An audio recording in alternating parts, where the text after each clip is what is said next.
Hello everyone, my self Falguni Solanki. Welcome to our channel. આજે આપણે જોઈશું કે ડુએટ્સ ડાયરેક્ટેડમાં એક ટેન્સ ચેન્જ હોય છે અને બીજું હોય છે ચેન્જ ઓફ વોઇસ અથવા તો ચેન્જ ધી વોઇસ. હવે ચેન્જ ધી વોઇસમાં આપણને આવશે એક્ટિવ અને પેસિવ વોઇસ. જે એક્ટિવ અને પેસિવ વોઇસ તો આપણે ઓલરેડી અગાઉના પાર્ટ્સમાં શીખી જ ગયા છે, પરંતુ જ્યારે આપણને પેરેગ્રાફ ફોર્મમાં સેન્ટેન્સીસ આપ્યા હોય, એક્ટિવ હોય અથવા પેસિવ હોય, અને આપણે એને નેક્સ્ટ વોઇસમાં ચેન્જ કરવાના હોય તો કેવી રીતે કરીએ તેનું ધ્યાન રાખીશું. તો અહીં ફર્સ્ટ છે, they have set all systems, they had decided what before you thought, they impose it on you. હવે આ પેરેગ્રાફ છે, તો આપણે જેવી રીતે સિંગલ સેન્ટેન્સમાં એસવીઓ ફાઇન્ડ કરતા હતા એવી જ રીતે આ સેન્ટેન્સમાં પણ આપણે શોધી લઈશું. તો દે સબ્જેક્ટ છે, સેટ વર્બ છે, ઓલ સિસ્ટમ ઓબ્જેક્ટ છે. હવે આ પેરેગ્રાફ એકવાર રીડ થઈ ગયા બાદ આપણે નીચે આપ્યું છે start like this. Start like ધીસમાં લખ્યું છે ઓલ સિસ્ટમ્સ, મતલબ વાક્યની શરૂઆત શાનાથી થાય છે? ઓલ સિસ્ટમથી થાય છે, આપણા વર્બથી થાય છે. એનો મતલબ એ થયો કે આ સેન્ટેન્સને આપણે એક્ટિવ સેન્ટેન્સને પેસિવમાં લઈ જવાનું છે. તો ચલો ઓલ સિસ્ટમથી વાક્યની શરૂઆત કરીએ. સો વાક્યની શરૂઆત કરીએ ઓલ સિસ્ટમ આપણો ઓબ્જેક્ટ છે. ચલો ઓલ સિસ્ટમ્સ. હવે સિસ્ટમ્સ છે અને કે પ્લુરલ છે, તો ઓલ સિસ્ટમ્સ હેવ. પેસિવમાં જશું એટલે શું કરવું પડશે? Been. All systems have been set. જો all systems have been set by ધેનું શું થયું? ધેમ. હવે second sentence, they had decided what before you thought. As I told you, તમને મેં પહેલાં પણ કીધું છે કે આપણે બિફોર, આફ્ટર, વેન, વાઇલવાળા સેન્ટેન્સ છે તેમાં કોઈ ચેન્જ નહીં કરીએ. તો બિફોર યુ થોટમાં આપણે કોઈ ચેન્જ કરવાનો નથી, પરંતુ દે હેડ ડિસાઇડેડ વોટ. તો દે સબ્જેક્ટ, ડિસાઇડેડ વર્બ અને વોટ એ ઓબ્જેક્ટ છે. તો ઓબ્જેક્ટ લઈ લઈએ, સેન્ટેન્સની શરૂઆત કરીએ. તો what had been decided by them before you thought. Next one is they impose it on you. તો હવે ફરીથી દે સબ્જેક્ટ, ઇમ્પોઝડ વર્બ અને ઇટ ઓબ્જેક્ટ છે. તો ઇટ વોઝ. ઇમ્પોઝડ એટલે કે પાસ્ટ ટેન્સ છે એટલે આપણે શું યુઝ કર્યું? Was.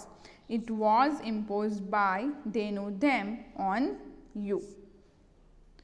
Now second sentence, I think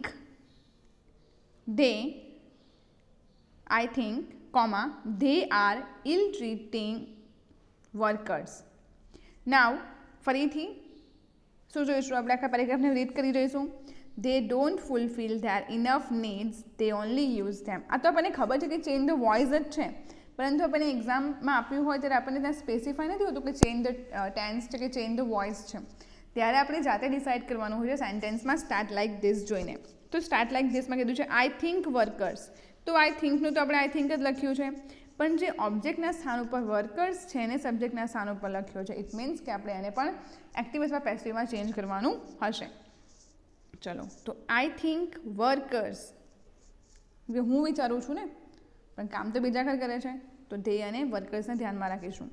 તો I think workers are ill treating. તો આરનું શું છે? Are being ill treated. શા માટે? કન્ટિન્યુઅસ ટેન્સ છે, તો કન્ટિન્યુઅસ ટેન્સના પેસિવમાં લઈ જતી વખતે આપણે બિંગ ઇન્ટ્રોડ્યુસ કરવું પડશે, કારણ કે વર્બ તો પાસ્ટ પાર્ટિસિપલમાં જશે.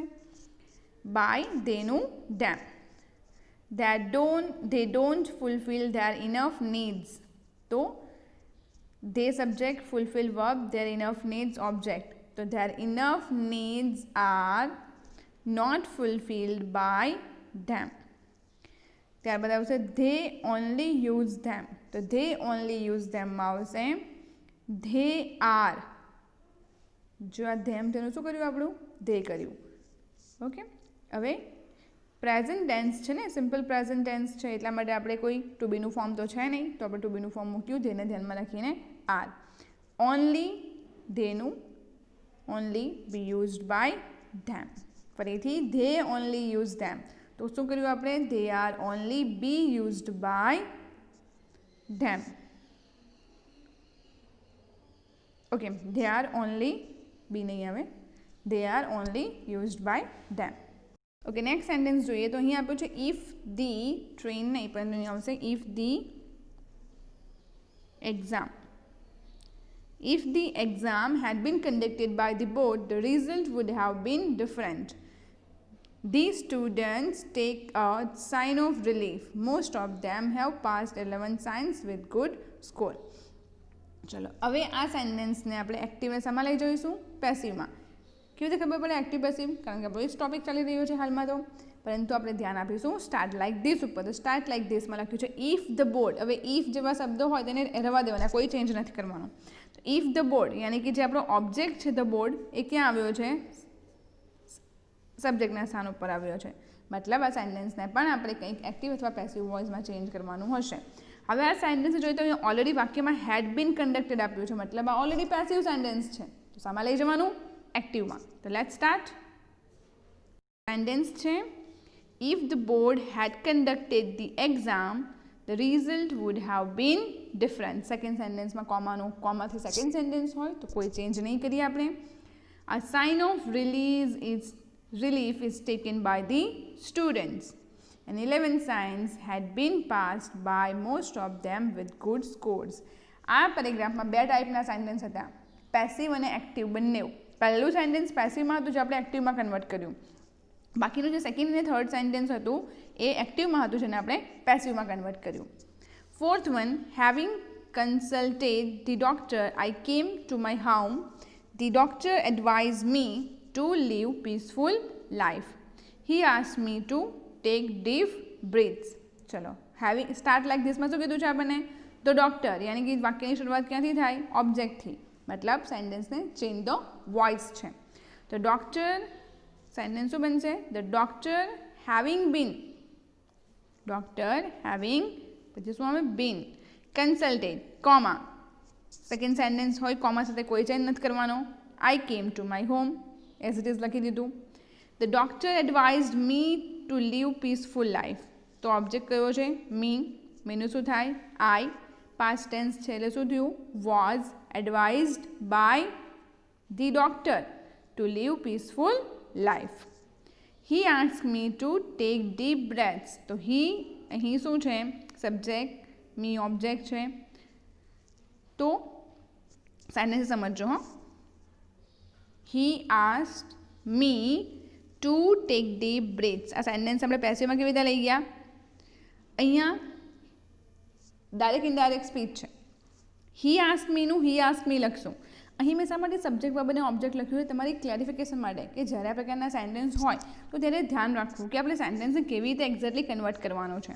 તો હી આસ્ક મીનું લખ્યું he ask me. Take deep breaths. તો ટેક ડીપ બ્રેથ્સમાં ટેક વર્બ છે, deep breaths object છે. તો he asked me deep breaths, deep breaths object આવ્યો. to be taken imperative sentence શીખી ગયા છે આપણે. એ વાક્ય રચના અહીં આપેલી છે. ફિફ્થ વન જોઈએ. you must have received a message. it will reinstall love automatically. do you see this message? ચલો સ્ટાર્ટ લાઈક ધીસમાં કીધું છે અ મેસેજ, અને અ મેસેજ તો આપણો ઓબ્જેક્ટ છે, મતલબ આમાં પણ ચેન્જ ધ વોઇસ છે. તો a message must have been. Have આવે એટલે બીન ઇન્ટ્રોડ્યુસ થઈ જ જાય. Been received by you. ચલો ઇટ વિલ રીઇન્સ્ટોલ લવ. તો લવ ઓબ્જેક્ટ છે. The love will be reinstalled automatically by it. Love will reinstall automatically by it. Do you see this message? હવે you તો subject છે, see એ verb છે, this message object છે, પણ અહીં interrogative sentence છે.